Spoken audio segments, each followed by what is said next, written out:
کلیپسیاش میبندیم، گره میدیم.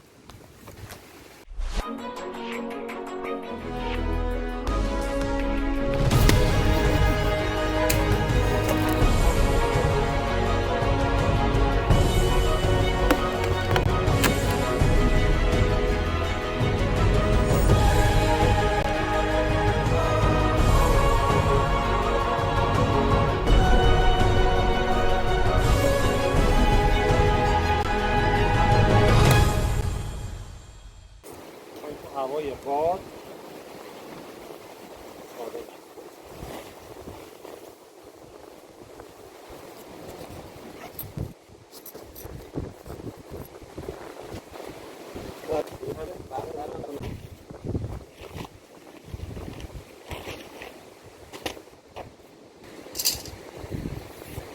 دوم.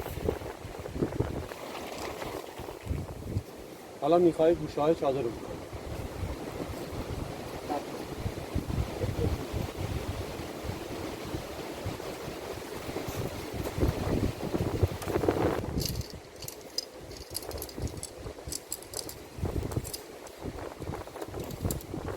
میریم سراغ نصب کلیپسی‌های چادر.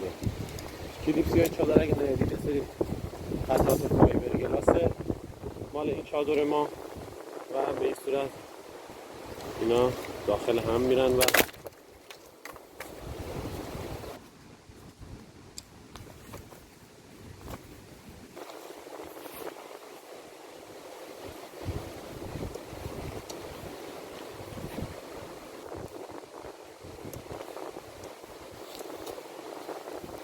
پنجره یه پارچه قرمز داره که داخلش سوراخه. ما اینو میبریم می‌ندازیم داخل این سوراخ.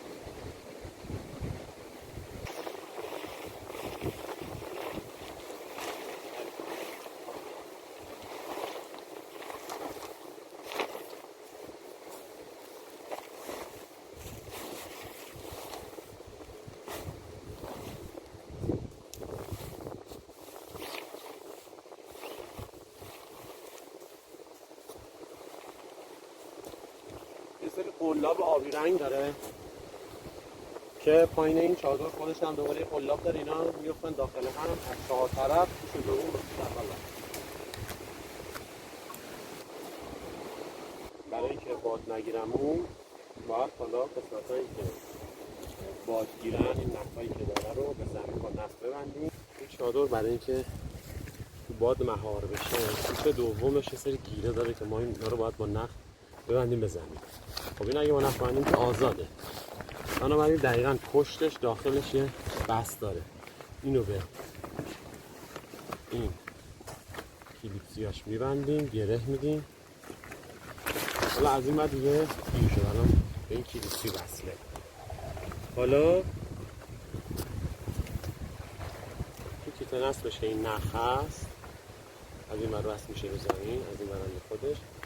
حالا این رو گره میدم و نصبش میکنم به زمین.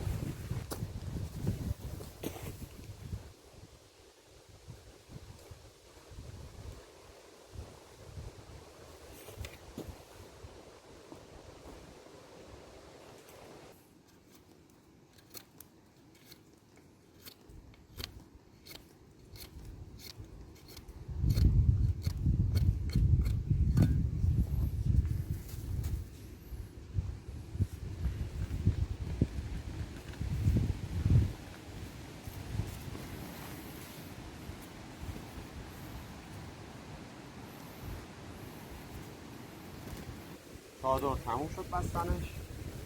توش دوم بستیم.